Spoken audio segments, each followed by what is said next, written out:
Pourquoi j'ai arrêté la lecture de Jamais 203 de Quentin Jardin. J'ai commencé le livre courant mars. Aujourd'hui, on est début avril, le 8 plus précisément. J'ai enfin officiellement décidé de l'arrêter de lire, même si ça fait officieusement quelques jours que je ne lis plus. Je ne sais pas si c'est le manque de temps ou le manque d'accrochage par rapport à l'histoire du livre qui a fait ça, mais en tout cas je sais qu'il y a certaines choses un peu de l'histoire qui a fait que je n'ai pas réussi non plus à avoir cette forte envie de continuer comme avec d'autres livres. Parfois j'ai pas eu le temps, mais j'avais quand même envie, très envie de continuer parce que je sais que j'ai beaucoup aimé ce que j'ai déjà lu, mais là ça n'a pas été le cas. Je dis pas que le livre est mauvais, donc je suis pas ce genre de personne qui va descendre le livre et l'autre. Je tiens à préciser que ce n'est uniquement ce que je pense et ce que j'ai ressenti durant cette lecture, et je ne dis pas que c'est ce que d'autres personnes ressentent, et je n'en fais pas une généralité. Mais concrètement, qu'est-ce qui m'a gênée dans le fait de continuer ma lecture? Malheureusement, j'ai trouvé que les personnages n'étaient pas faits pour qu'ils soient attachants. Je m'explique, il y avait de tout pour qu'ils soient attachants, bien sûr leur caractère, etc. avait énormément de potentiel dans l'histoire pour qu'ils soient attachants, mais malheureusement j'ai l'impression que ça a été mal exploité. Alors pour plus de précision, je me suis arrêtée environ de la 130e page, donc je ne suis pas allée au-delà. On dit généralement qu'il faut environ 100 pages pour voir vraiment si on arrive à accrocher le livre. Bon, je ne sais pas si c'est vraiment vrai, mais en tout cas dans mon cas, j'en ai eu un peu l'impression parce que c'est pas la première fois que j'arrête un livre. C'est très très rare que ça arrive, mais malheureusement, voilà, il faut bien des exceptions arrivent.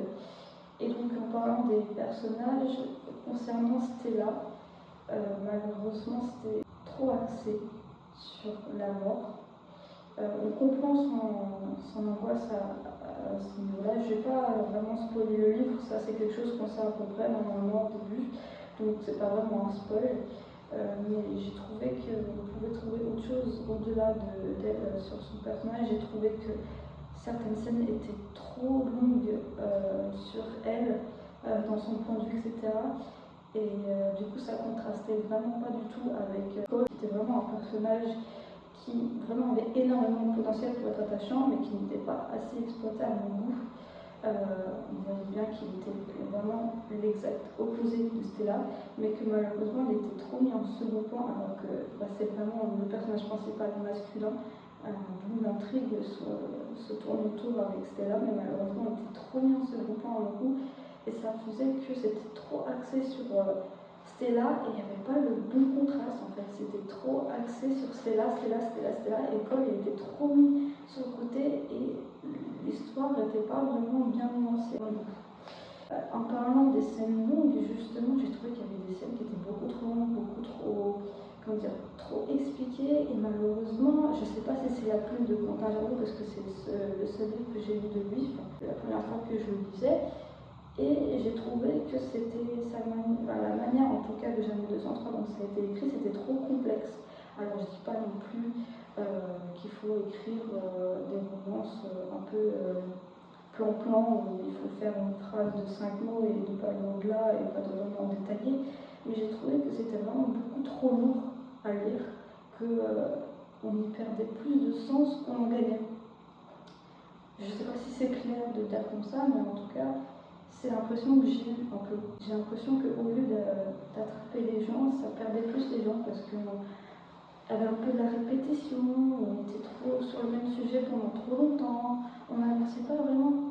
Au-delà des chapitres, des jours qui avancent, l'histoire n'avançait pas vraiment en elle-même. Et du coup, je trouvais que, en tout cas, sa plume dans ce livre-là était trop, elle était trop complexe. Pour un sujet aussi délicat, aussi compliqué, j'ai trouvé que c'était trop compact. Ça ne respirait pas assez pour moi. J'avais besoin que ça se libère plus. Malheureusement, ça n'était pas vraiment le cas. Je savais très bien dans quoi je m'embarquais, que ce n'était pas une histoire facile, que ce n'était pas une histoire non plus à l'eau de rose. Et il m'en faut, bien sûr. Je suis cliente de ça. J'en ai lu des livres dans ce genre, alors pas qui traitaient vraiment dès la première page de la mort, mais en tout cas l'idée est très original, ça je dis pas le contraire. Vraiment, il a trouvé cette idée et franchement, bravo. Mais malheureusement, j'ai trouvé qu'il est très maladroit. Malheureusement. En tout cas, à mon goût, je sais que beaucoup de personnes l'ont adoré, et tant mieux, franchement, il en faut. Mais moi, je ne fais pas partie de ces personnes-là et j'ai pas envie de me forcer pour continuer, même si c'est un cadeau. J'ai pas envie de continuer cette lecture, malheureusement. Et j'essaie de trouver une nouvelle lecture beaucoup plus légère et plus courte pour pouvoir me remettre dedans, parce que là, j'étais un peu trop mal. Je suis un peu trop mal des DNF et j'aime pas vraiment ça. Dans ma vie, j'en ai que des DNF 2, donc j'en ai 203, donc voilà, je vous ai tout expliqué. N'hésitez pas à me faire un retour si vous avez des points communs avec moi par rapport à cette lecture-là, ou si à l'inverse, vous avez complètement adoré. Franchement, je suis ouverte à tout, et voilà, n'hésitez pas à me dire.